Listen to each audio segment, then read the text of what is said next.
halkani waa BBC waxaan idin kala hadlaynaa mowjadaha gaagaaban efamyada magaalooyinka qaar iyo internetka oo ciwaankeenu uu yahay bbcsomali.com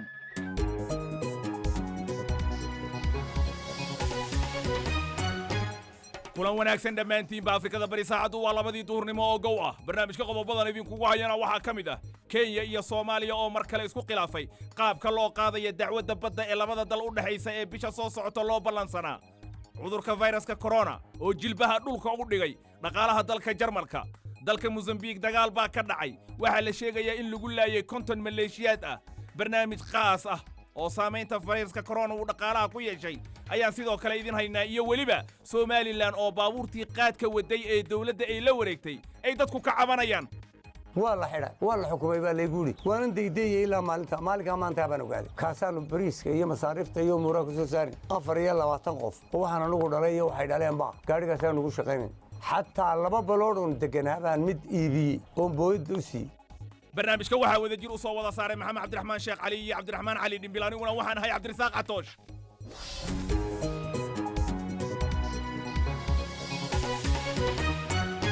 balse marka hore ku soo dhawaada warkii caalamka Kowsar Maxamed Cabdullaahi Xaaji oo gurigeeda joogta ayaa inoo akhrinaysa Sanad Cabdirasaaq dalka Jarmalka oo ah dalka ugu dhaqaalaha badan ee Yurub ayaa dhaqaalihiisa ku yimid hoos u dhac kadib markii uu in ka badan 2% hoos ugu dhacay bilowgii sanadkan falanqeeyaasha dhaqaalaha ayaa filayay inuu hoos u dhaco dhaqaalaha dalkaasi cudurka safmarka ah ee coronavirus awgii xafiiska federaalka ee u qaabilsan tirakoobka ayaa saadaaliyay in tani ay ka sii dari doonto markii dalka lagu soo rogay xayiraado la xiriira cudurka corona dalka Shiinaha oo ah halka uu markii hore ka dilaacay viruska corona ayaa lagu soo waramayaa in bishii la soo dhaafay uu sare u kacay wax soo saarka warshadaha ee dalkaasi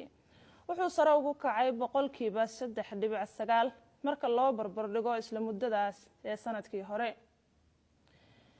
cilmi baarayaasha ayaa ka digay in haddii guul laga gaari waayo tallaabooyinka lagu xakameynayo cudurka coronavirus uu ku dhawaad 2 bilyan oo qof oo ku nool Afrika uu sanadkan gudihiisa ku dhici karo viruska balse daraasad ay samaysay hay'adda caafimaadka adduunka ee WHO ayaa sheegaysa in cudurka ay tira ahaan dad yar ay ugu dhiman doonaan dalalka Afrika marka loo eego Yurub iyo Mareykanka maadaama inta badan dadka ku nool Afrika ay yihiin dhalinyaro waxaa dib u furmaya baararka lagu caweeyo maqaaxiyadaha iyo kafteeriyada qaybo badan oo dalka Australia ah kadib markii ay xirnaayeen muddo 7 isbuuc ah sababo la xiriira cudurka coronavirus gobolka South Wales goobaha qaar waxaa la ogol yahay macaamiisha ama macaamiil gaaraya ilaa 10 qof waa haddii ay u hoggaansamayaan xeerka kala fogaanshaha bulshada ugu dambeynna ergeyga gaarka ee Mareykanka u qaabilsan Afghanistan ayaa kooxda la baxday dawladda Islaamka ku eedeeyay inay ka dambeeyeen weerarkii talaadadii lagu qaaday isbitaal ku yaala magaalada Kabul gaar ahaan qaybta dhalmada Zalmay Khalizad ayaa sheegay in kooxda mintidka ah ay doonayeen inay carqaladeeyaan dadaalada nabadeed ee maalmahan socday warkii dunidana waa naga inta Cabdirasaaq Kowsar aad baad u maasan tahay hagaag dukumiintiyo ay heshay BBC laanta Soomaaliga ayaa muujinaya in Kenya ay maxkamadda caalamiga ee cadaaladda ka codsatay in muddo aan la cayimin dib loogu dhigo kiiska xuduud badeedka ee kala dhaxeeya Soomaaliya maxkamadda ayaa lagu wadaa inay dib u bilowdo dhageysiga dacwadda horraanta bisha soo socota ee June taas oo dhowr jeer oo horeyna dib u dhacday waxa dukumiintiyadaasi soo akhriyay oo iga warramay madaxa laanta afka Soomaaliga Muxyidiin Axmed Roble catush waa mahadsan tahay waxaa jira isfaham waaweyn oo ka dhex taagan dowladaha Kenya iyo Soomaaliya ka oo salka ku haya wixii laga yeeli lahaa dhageysiga dacwaddii badda ee labada dal u dhaxaysay ee loo balansanaa bisha soo socota in dib dhageysigeeda looga bilaabo maxkamadda cadaaladda ee caalamiga ee Hague ee waddanka Netherlands warqado labada dowladoodba ay u direen maxkamadda oo ay BBC-du aragtay waxa ay muujinaysaa in dowladda Kenya ay codsanayso kiiska in dib loo dhigo dhageysiga dacwadda muddo aan cayimnayn iyadoo u sababaynaysa marka oo codsigeeda ku dhisaysa laba arin oo ah in koroonuhu uu keenay horta marka hore in uu kala xayiro kooxdii qareennada ahayd ee dowladda Kenya dacwadda ku matalaysay oo inaysan inta ishaleelaan ay isu yimaadaan aysan kulmi karin magaalada Hague-na aysan tagi karin cudurka koroonaha awgi iyo tan labaad oo dowladda Kenya ay ku sheegtay dhaqaale burburka cudurkani safmareenka ee u geystay dhaqaalihii waddankan Kenya waxa marka dowladda Kenya sheegaysaa in dowladdu dib u eegis ku sameynayso miisaaniyadeedii iyadoo marka dhaqaalaha xooggiisa loo qoondeynayo waxyaabaha ay ku sheegtay inay degdeg yihiin oo ahmiyadda u leeyihiin oo ay ka mid tahay la dagaalanka cudurka koroonaha iyadoo marka ka dhigaysa in kiiskani aysan degdeg ahayn oo hadda aanan mudnayn in ahmiyad la siiyo waraaqaha ay BBC-da aragtay Soomaaliya iyadu dhinaceeda maxay sheegtay ku andacoonaysaa عطوشو warqadahan BBC-du ay aragtay maxkamadda labada wadanba Kenya iyo Soomaaliya ay u direen Soomaaliya waxay uga soo horjeedsanaysaa in kiiska dib loo dhigo iyadoo marka hore dhahaysa waa markii saddexaad oo ay dowladda Kenya codsanayso in kiiska dib loo dhigo muddo aan cayimnayn marka waxay leedahay oo dowladda Soomaaliya sheegaysa inay ka soo horjeedo marka horeba in kiiska dib sinaba aan loogu dhigin marka xigtaana waxa ay leedahay dowladda Kenya waxay nagu haysaa cadaadis diblomaasiyadeed oo weyn ayay dowladda Soomaaliya saartay iyadoo doonaysa in kiiskani lagu xalliyo waa sida ku qoran warqadda dowladda Soomaaliya ay maxkamadda u dirtay meel ka baxsan maxkamadda marka waxay maxkamadda ka codsanaysaa oo dowladda Soomaaliya marka leedahay waxay maxkamadda ku adkeynaysaa in aan kiiskan dib loo dhigin iyadoo dhahaysa in kiiska dib loo dhigo waxay u ekaanaysaa in ay sii dhiirigelin doonto dadaalada diblomaasiyadeed ee Kenya ay ku doonayso cadaadiska ku saarayso in dacwadan maxkamadda lagala soo noqdo oo meel kale lagu xalliyo marka dowladda Soomaaliya waxay leedahay kiiskani hal lagu qaado muuqaal iyadoo tiknoolajiyada laga faa'iideysanayo oo internetka la adeegsanayo marka waxay leedahay kiisas noocaan oo waaweyn oo heer caalami ah ayaa sidoo kale muuqaalka lagu qaado marka dowladda Soomaaliya waxay qiraysaa koroonuhu inuu saameyn weyn geystay adduunka oo dhan laakiin waxay leedahay dhageysigii dacwadda ee bisha soo socota loo ballansanaa yaanan dib loo dhigin iyadoo markaas soo jeedinayso iyadoo la kala fog yahay oo meelo kala duwan la kala joogaay in muuqaal ahaan loo qaado oo qadka muuqaalka iyadoo tiknoolajiyada laga adeegsanayo garsoorayaashu maxkamadda ku dhageystaan labada koox ee kala difaacaya Kenya iyo Soomaaliyana iyaguna halka dacwadahooda iyo doodahoodu ay ka soo bandhigtaan maasanid Muxyidiin qodobkaasi waxa Facebook fikirkiisa ka soo dhiibtay Sayid Cusmaan Cabdulle Dhuusamarreeb buu joogaa wuxuu yiri Kenya iyo Soomaaliya ee isku khilaafay qaabka loo qaadayo dacwadda badda ee loo ballansan yahay bisha soo socota runtii waxay ila tahay in go'aanka ugu dambeeya ee la xiriira qaabka ay dacwadda u dhacayso ay leedahay maxkamadda caalamiga ICJ waxaanse Soomaaliya u rajaynayaa inay ka guulaysan doonto dacwadda badda ee taala maxkamaddaasi Farax Bashiir garow joogaasna wuxuu yiri in Soomaaliya iyo Kenya isku khilaafaan qaabka loo qaadayo dacwadda badda runtii waxay fursad u tahay dowladda Kenya iyo waliba cid kasta oo duulaan ku ah badda Soomaaliya waxaan ugu baaqayaa siyaasiyiinta Soomaaliyeed inay hal meel uga soo wada jeestaan arrinta badda hagaag dhaqaalaha waddanka Jarmalka ayaa 2.2 hoos u dhacay 3 bilood ee sanadkan ugu horeeyay xilli uu fayraska corona dhibaato ba'an u geystay wax soo saarka iyo ganacsiga dalkaasi waxa hoos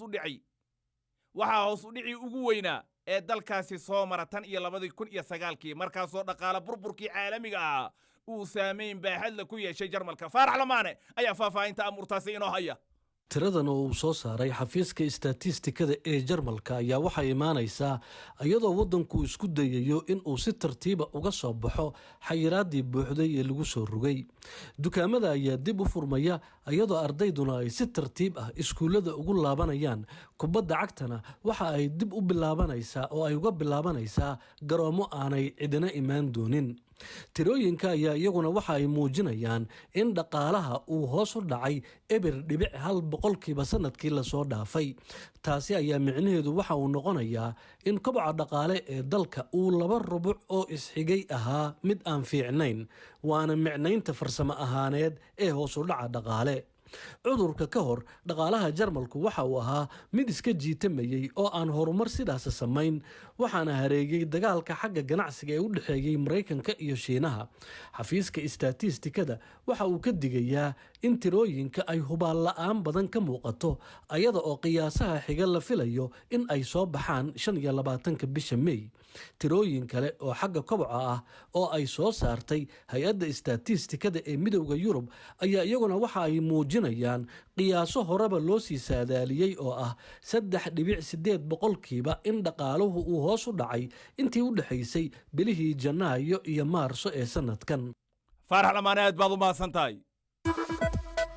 ka qaybgal barnaamijyada laanta af soomaaliga ee BBC oo noogu soo dir fikradaada ama aragtidaadu waxa ay tahay text message taleefanka nambarkiisu yahay 44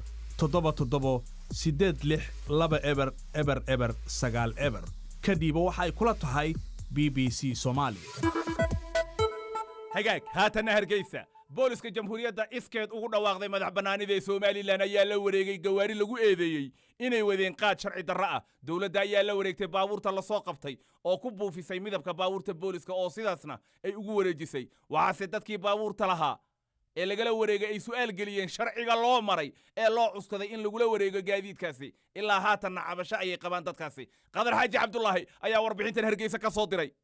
inkasta oo ay badankoodu racfaan ka qaateen xukunka ay maxkamaddu lahaanshaha baabuurtooda kaga wareejisay, haddana looma joojin ee waa la dhalan rogay gaadiidkii. ciidanka booliska ayaa midabka ka bedelay kuna buufiyey midabka buluuga ah ee iyaga u gaarka ah. oday xuseen cabdilaahi ayaa waxa aan kula kulmay maxkamadda isagoo oo sita faylka dacwadiisa, wuxuuna ii sheegay inuu subax walba halkan ku soo kalaho isagoo oo ka quusan la gaadhi booyada oo uu dhowaan iibsaday, waxaantiyana uu intaas lahaa. gaadhigaasi isaga oo ka yimi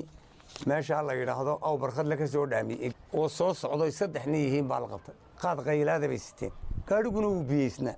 gaadhigii intay joojiyeen yar baadhbaadheen ay qaylaad ku arkeen, inamadiiba katiinad la boobeen. kii gaadhiga waday dabad wuu baqday inay yar baa tow buu yidhi. labadii inanay kale lagu soo kaxeeyey, labadii inanay kale waa la sii daayey. gaadhigii cid lagu eedeeyey ma jirto, waa la xidha, waa la xukumay baa laygu yidhi. waanan daydeeyey ilaa maalinkaa maanta baan ogaaday. kaasaanu bariiska iyo masaariifta iyo umuuraha ku soo saarin 24 qof oo waxaan anugu dhalay iyo waxay dhaleen baa gaadhigaasaan ugu shaqaynayn. xataa 2 baloodhoon deganaa baan mid iibiyey oon booyadda u siiyey, kii kalena aanu deganay. dowladda ayaa mamnuucday in qaadka la keeno muddo 25 cisho ah si loo xakameeyo faafidda cudurka COVID-19, laakiin muddadaas waxaa ka harsanba dhowr maalmood. dad badan ayaa u qaadan la in gaadiidka lagula wareego sababta ah waxa aad sideen qaad maalmo kadib la fasaxi doono keenistiisa. horta magacayga marka hore waa Mubarak Cabdi Cabdilaahi.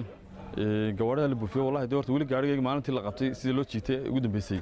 wax uga daba kama hayo mana arag. laakiin dadka baabuurta laga buufiyay iyo anagu isku mid baan taacid baan wada haystaa. waayo hantidii dadka iyo dadkii la xukumay isma wada raaci karaan laba kaliya. aabahay xanuunsanaya marka horeba gaariga loo iibiyey 18 sanadood liyaa lahaa ayaa lagu qadqaa jiray. marka xaalad serious noqoto lagu qaadiyay maxaafadana masaariifta yar ugu soo saarayay inaan walaalnaa waday oo dhaweeyaha kaga shaqeynayay. asahaati isagoo dhaweeyaha kaga shaqeynaya oo mas'ala qofkii ayuunba qaad dheer loo soo fuulay lagu qabtay. waxaa sidoo kale xidhan dad badan oo wadayaal baabuurta ka ahaa oo 3 sano iyo badh xadhiga ay u dheer tahay ganaax lacageed oo dhan 3 milyan oo shilinka Soomaaliland. garyaqaanada ayaa sidoo kale arrintan aad uga horimi, waxayna ku doodayaan inaanu jirin qodob sharciya oo gaadiidka lagala wareegay loo adeegsaday. maxamed maxamuud waa gudoomiyaha garyaqaanada Soomaaliland. arrinta maalmaha laga cabanayay qaadka hantida lagula wareegay lagu xukumay waa arrin sharci darro ah, loomana marin nidaam sharci. sababtoo ah xeerka lagu xukumay waa xeer customiska iyo qodob Penal Code 505. xeer customisku maaha qaadkan maanta la leeyahay lagula wareegayo wuxuu u yaqaanay xalaal oo waa kii shalayba lagu cashuurayay. 2016 baa xeerka la dejiyey, taraadiya tii koorasay waa lagu cashuurayay. xalaal buu u yaqaanay qaadka. xeer cusub oo lagu xaaraantinimeeyey oo ka soo baxay ama xaalad emergency dalka la geliyay oo nidaamka dastuurka loo maray oo baarlamaanka laga ansixiyo oo lagu qabsadayna ma jiro. waxa la fulinaya waa go'aanka guddida. go'aanka guddida coronavirus soo saartayna ma aha go'aan sharciya oo miisaan sharci leh oo maxkamado lagu xukumi karo amarkooda maxkamada ay ku xukumi karaan baahanti lagu wareegi karo ma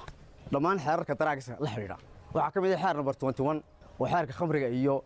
xashada iyo waxa lagu qaadaa xataa kaasi gaadhi lama wareegayo wuxuu qaadaya 5% ayaa la ay gaadhi xashuuraya. xeer ilaalinta dambiyada ku soo oogtay dadka iyo baabuurtooda ayaanu xafiiska ugu tagnay si aanu wax uga weydiino sharciga ay u adeegsadeen. jawaabsan namaysin.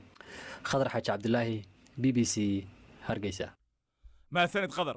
qodobkaasi baabuurta lala wareegay iyo dadkii lahaa oo cabanaya waxaa fikradahooda ka soo dhiibtay Zakariya Fooxaali. burcu jooga u xidhi dawladda Soomaaliland waxaa la gudboon inay baabuurtaasi ay la wareegtay sharciga hor keenta si ay dadku u wada qancaan. nimcaan jaamac isna burcu jooga u xidhi cabashada dadka baabuurtaasi lahaa ee la soo qabtay ee qaadka lagu soo qabtay booliskana ay la wareegeen Somaliland runtii waa mid aan waxba soo kordhinaynin waayo gaadiidkan waxaa lagu soo qabtay qaad ay dalka si sharci darro ah ku soo gelinayeen oo caafimaadka bulshadana waxyeello ku ah waana inaan la soo gelinin gawaaridaasi qaadka ayuu yidhi mahdi jabriil xaaji isna booram uu joogaa wuxuu yidhi mas-uuliyad darro ka weyni ma jirto xukuumadda shacabka u dhaaratay inay iyadu ka tallaabsato sharciga iyo dastuurka dalka u yaalla oo hantidii shacabka ay si aanan sharciga waafaqsanayn ula wareegto waa hagaag halka weli aad nagala socotaan waa BBC barnaamijkeennii duhurnimo ayaan bartanka kaga jirnaa haatanna Mozambique dowladda Mozambique ayaa sheegtay in ciidamadeeda ammaanka ay dagaal ka dhacay waqooyiga dalkaasi ku dileen in ka badan 50 mintidiin islaami ah wasiirka arrimaha gudaha ee dalkaasi oo aan si horay looga baran uga hadlay colaadda ka socota gobolka Cabo Delgado ayaa sheegay in ciidamada ay iska caabiyeen weerar lagu soo qaaday khamiistii shalay ahayd wariyaha BBC-da ee wararka Afrika Andrew Harding ayaa warbixintan wuxuu ka soo diray Johannesburg Muawiya Maxamed Buraale ayaa soo tarjumo soo jeedinaya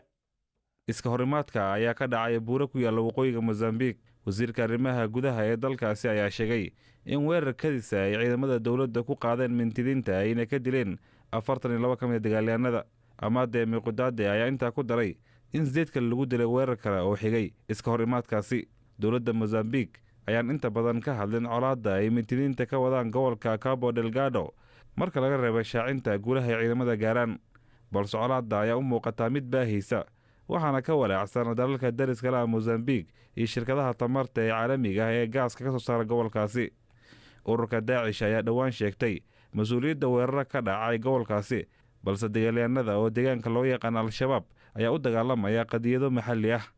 waxay dawladda ku eedeeyeen musuqmaasuq balse sidoo kale waxay gobodfallo u geysteen dadka deegaanka ee gobolkaasi Muawiya aad baad u mahadsan tahay BBC waxaad ka heli kartaa wararkii ugu dambeeyay ee Soomaaliya iyo caalamka oo dhan maalin walba hagaag haatanna ku soo dhawaada barnaamij gaar ah oo ku saabsan fayraska corona Ciise Xaaji Cabdullaahi Axmed ayaa soo jeedinaya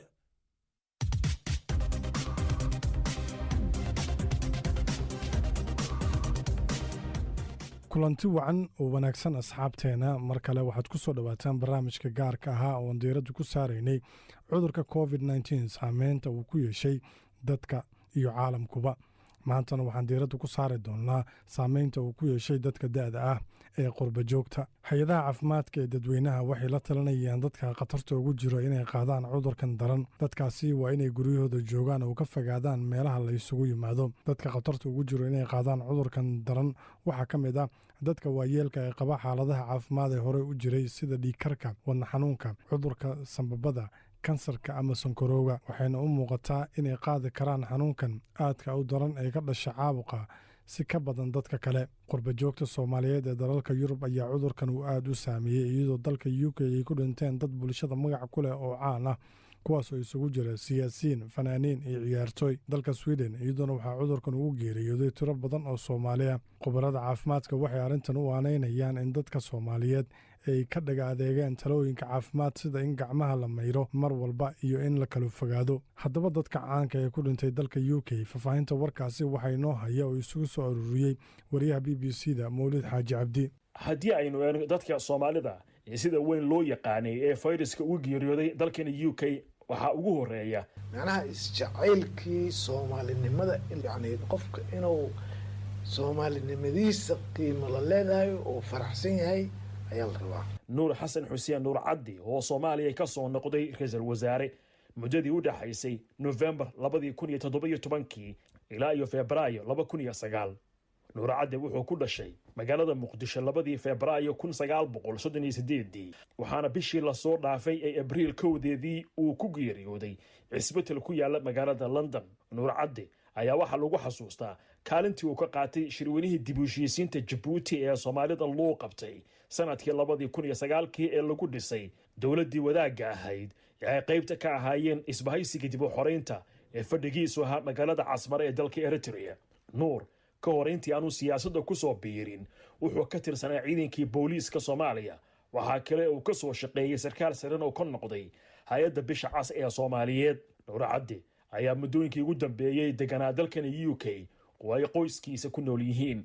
maxamuud ismaaciil xuseen xudaydi wuxuu ahaa abwaan heesaa la xamiistay caan ku ahaa kabanka wuxuu ku mutaystay magaca boqorka cuudka 8 bishii abriil aynu soo dhaafnay ayuu ugu geeriyooday cudurka covid-19 cisbital ku yaala dalkani UK gaar ahaan magaalada London oo muddo uu ku jiray. Xudaydi wuxuu ku dhashay magaalada Berbera 15 bishii abriil 1928 waxaana la aasay 15 abriil oo ahayd maalintii ifka uu yimid. Xudaydi ka sokow kabanka caanka uu ku noqday heesaha uu qaaday iyo kuwa uu alifay waxaa kale oo lagu xasuustaa sidii uu suugaanta ugu dhiirigelin jiray halgankii xornimo doonka ummadda Soomaaliyeed isagoo sidoo kalena gacan siiyey xornimo u dirirkii Djibouti sida uu BBC-da u sheegay Suldaan Cali Shire oo taariikhda Xudaydi wax ka qoray. Xudaydi wuxuu ahaa hal abuur goloka fuula waxaa ka mid ah heesaha uu ka tiriyey halgankii xornimo u dirirka lagaga saarayay Ingiriiska waqooyiga Soomaaliya iyo kii Faransiiska lagaga saarayay Djibouti waxaa ka mid ah kuwa ugu caansan haddaan ku cuslayn xaggaaga cidlaay ciirsila annaka calool go'ay iyo nafcaata ku raagtay culus oo caqiiba rabtaa ma caban weyde dib baan u ceshaday codkaygii baa ka mid ah oo lixdamaadkii midhahay sameeyey ay magaranaysaa ka mid ka tahay waxaa ka mid ah naf yahay orodoo arligii qabo oo halkaad ku ogeyd ka soo eeg baa ka mid ah yaa ka mid ah heesaha u tiriyey. xagga halganka gumaysigii Faransiiska iyo Ingiriiska intaba uu la soo dagaalamay. Cabdulqaadir Maxamed Faarax Biriq wuxuu ahaa ciyaartoy caan ka ahaa Soomaaliya oo ciyaari jiray naadigii Batroolka ka hor intii aan u soo guurin dalkani UK 1992. Biriq wuxuu ku dhashay magaalada Beledweyne sanadkii 1961 wuxuu ka mid ahaa laacibiintii gobolka Hiiraan u matali jiray ciyaaraha gobolada. Biriq waxa inta badan ku ciyaari jiray garabka midig ee ciyaarta isagoo isku dabooli jiray lambarada 7, 8 iyo 11. wuxuu ka mid ahaa ciyaartoydii kalsoonida badan lagu qabay ay u soo ciyaaray xulka qaranka ee Soomaaliya.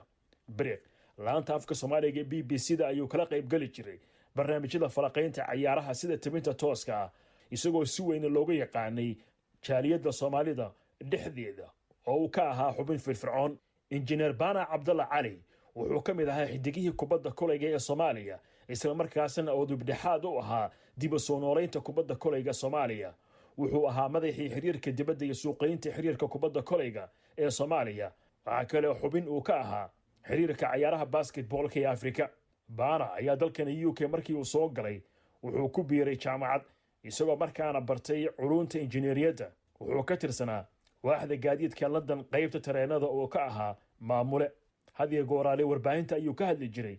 isagoo tusaale u ahaa dad badan oo Soomaaliyeed. taasi aan ka soo qaaday ama fikirka aan ka helo waxay tahay inaan xoojino isboortiga anagoo markaa u isticmaalayna bulshada Soomaaliyeed kasta ay joogto inay maaragtay ku taageeraan in ciyaaraha aan ka qayb galno in caalamka Soomaaliya sharaftiisa ilaalino shirarka laga qayb galo. haatanna dhegeystayaal waxaad ku soo dhawaataan wararkii coronavirus ee caalamka. hay-adda caafimaadka adduunka ayaa saadaalisay in 4 meelood oo meel dadka qaaradda Afrika ay qaadi doonaan fayraska corona sanadkan ugu horeeya ee faafitaanka cudurka. tiradaas oo ah in ku dhow 4 bilyan qof. tirada dhimashada ee suuragalka waxay noqon kartaa bay sheegeen ugu yaraan 200,000. wadamada Afrika ayaa u baahan doona inay u diyaar garoobaan in ka badan 5 milyan oo qof oo u baahan daaweyn cisbitaal haddii ay saadaashu u dhacdo sida la sheegay. saadaashan oo lagu daabacay bogga Global Health ayaa imaanaysa iyadoo wadamadu sii wadaan fududeynta xayiraadihii ay soo rogeen si loo xakameeyo faafitaanka fayraska. qaaradda ayaa guud ahaan laga soo sheegay inta la xaqiijiyay imika tiro ku dhow 80,000 oo kiis halka ay ka soo kabteen 27,000 oo qof isla sidoo kalena ay u dhinteen tiro ku dhow 2,500. koonfur Afrika oo ah meesha ugu badan ee laga soo sheegay kiisaska ugu badan ee qaaradda ayaa mas'uuliyiinteedu sheegeen inay si gaar ah u eegi doonaan xayiraadaha saaran 50 degmo oo dalkaasi ah. arrintan ayaa daba socota hadalkii madaxweyne Cyril Ramaphosa horaantii toddobaadkan uu sheegay ee ahaa in waddanku si taxadar leh u yareyn doono bandowgii saarnaa. dhinaca kale dalka Itoobiya hay'adaha socdaalka ee qaramada midoobay ayaa sheegay in cudurka faafa ee coronavirus uu culays weyn saaray hawlaheedii si loo sugabay dhaheen amniga tahriibayaasha. 12 tahriibayaal ah oo bilaa sharci ahaa oo ka badbaaday in neeftu ku dhagto markii ay ku safreen container dhexdii dalka Mozambique bishii Maas ee la soo dhaafay ayaa dib ugu soo noqday dalkooda xilligaas. kadib markii ay mareen 2 toddobaad oo karantiil khasab ah waxaa hadda la filayaa inay dib ula midoobaan qoysaskoodii maanta oo Jimcaha. isla sidoo kalena isu imaatinka diineed ee ugu weyn qaaradda waa kaniisadda Orthodox ayaa go'aansatay inay dib u furto kaniisadaheedii xidhnaa tan iyo horaantii bishii Abriil safmarka faafaya darteed. maalmihii ugu dambeeyey waxaa jira warar sheegaya in dadka Soomaaliyeed ee da'da ah kuwa dalka iyo qurbaba ku nool uu cudurkan saameyn ba'an ku yeeshay. haddaba maxay tahay sababtu? waa kan Dr. Cusmaan Duufle oo u warramaya wariyaha BBC-da Faarax Lamaane. waa cudur cusub oo yani safarkiisa taa cajiib yahay balse daraasadii la sameeyey oo la arkay xaqiiqdana ah waxaa la arkay in uu yani aad ugu badan yahay dadka yani da'da ah oo waaweyn. dadka da'da marka la leeyahay weliba waxaa la sii kala qaaday da'da la sii kala qaaday. qaar waxay yiraahdeen 50 sano wax ka weyn, qaar kale daraasado kale waxay yiraahdeen 65 sano wixii ka weyn. waxa weeye dad qurbaha tegey ayagoo waaweyn oo aan ahayn dee dad ku dhashay qurbaha. marka ma la odhan karaa dhaqankii hore ee ay wateen ee ay kala tageen dalka Soomaaliya iyo dhibaato xagga luqadda ah qudheeda oo afkii aanay ku wanaagsanayn waddamada ay tageen ayaa ugu wacan in ay la qabsan waayaan waddamadii ay tageen oo sidaana ay cudurkii ugu nuglaadaan. dadka qurbaha Soomaalida jooga waxay kala mid yihiin dadka da'da midda yani cuduradan underlying disease-ka ah cuduradan oo la socda oo hadda aanu soo sheegnay ayay wataan. horta kow ha wataan waxyaabaha hadda ugu badnaa yani dhibaatooyinkan waxaa ugu sii badan in ay yani Soomaalida dhaqankii waddanka ay ku qabi jireen dadka da'da ah oo inay weli ay wateen oo ah in booqashada in qofkii hadduu xanuunsado in la soo booqdo oo la soo arko oo maaragtay loo tago qofkii haddii laga dhintana waaba in la tacsiir loogu tago in maaragtay weliba ayagii ay isku sii bataan oo maaragtay arrimihii yani laga digaayey oo maaragta ahaa kala fogaanshaha ahaa inaysan aad u ixtiraamin in maaragtay weliba factors badan oo caawinaya oo badan oo jiro maxaa ahayto oo aanan hataa la iscontroleynin dadka asymptomaticada ah oo dadka yani waxaa jira dad cudurkii qaba laakiin haddana cudurkuusan aad ugu muuqanin oo calaamooyin yar qabo oo lasoo baareen oo hergeb la leeyahay gurigii iska dhex joogo inta waayeelka ahayd marka waa inta yani u nugul oo howlahaasoo dhan marka yani weli waxaan ka hadlaynaa waayeelkeena qurbaha jooga waxyaabay ugu bateen runtii oo dhibaatada inay saameyn ku yeelato ee aad ugu badatay weliba waa arrimahaas hadda aanu soo sheegnay. dadka da'da qudhooda inkastoo de waxaan ay yihiin xanuunan dawo lahayn waxaana uu yahay wax aan loo jeedin haddana Soomaalida dhaqan waxaa jira ay ka siman yihiin oo yani dhaliishana wax laga saaro oo ah in ayba qarsadaan ama ay iska indhatiraan xaqiiqda oo ay yidhaahdaan hargab yar ayaa haya ama waxaan waa bronkiito iyo wax la mid ah. marka arrintaas qayb intee lag ayay ka qaadan kartaa xanuunkan in dadka waayeelka ah dhibaato badan uu geysto? waa su'aal aad iyo aad u wanaagsan. in fact yani arrintaas waxa weeye waayeelka qurbaha jooga iyo waayeelka waddanka gudihiisa joogaba dhibaatadiisii iyo ayaa waxaa moodaa inaan loo arkaynin oo loo fahmayo waa maa qadar raxmaanu mafcuula. ilaahay wax kasta uu keeno waa sida waa sax wey laakiin haddana ilaahay wuxuu ku yidhi waa in la dhowrsanaadaa oo la taxadiraa diinteennana aad u qab. dhanka kale dhegeystayaal agaasimaha hay-adda WHO Afrika Matshidiso Moeti ayaa sheegay in heerka fiditaanka fayraska gudaha qaaradda uu yahay mid gaabisa balse wuxuu horseedi karaa in si baahsan uu ugu dilaaco Afrika. hay-addu waxay soo jeedisay in la xoojiyo adeegyada caafimaad ee qaaradda. isla qodobkan waxaa fikradooda ka dhiibtay qaar ka mid ah dhegeystayaasha BBC-da ee Facebooka. dhegeystahan waxaa lagu magacaabaa waa Cabdixareed Maxamed oo ka soo qoraya Luuq Ganaane. hadalka ka soo yeeray hay-adda caafimaadka adduunka run ahaantii wuxuu ku soo aadayaa xilli uu caabuqa COVID-19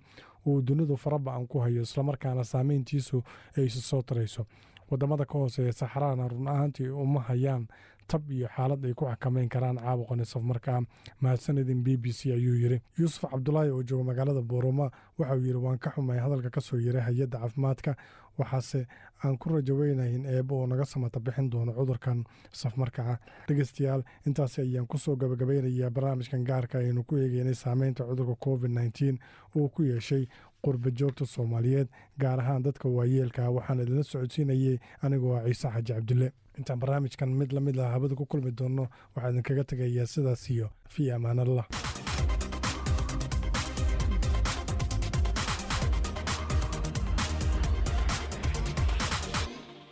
wahagaag ciise aad buu u mahadsan yahay idaacaddii intaasaan ku soo khatimayaa galabta dooda jimcaha waxay ku saabsan tahay fatahaadaha ka dhacay beledweyne adna waad ka qayb qaadan kartaa tan iyo 5 galabnimo intaan ka gaarayno waa dhammaan baadii BBC oo isku duuban oo idin leh sidaas iyo nabadgelyo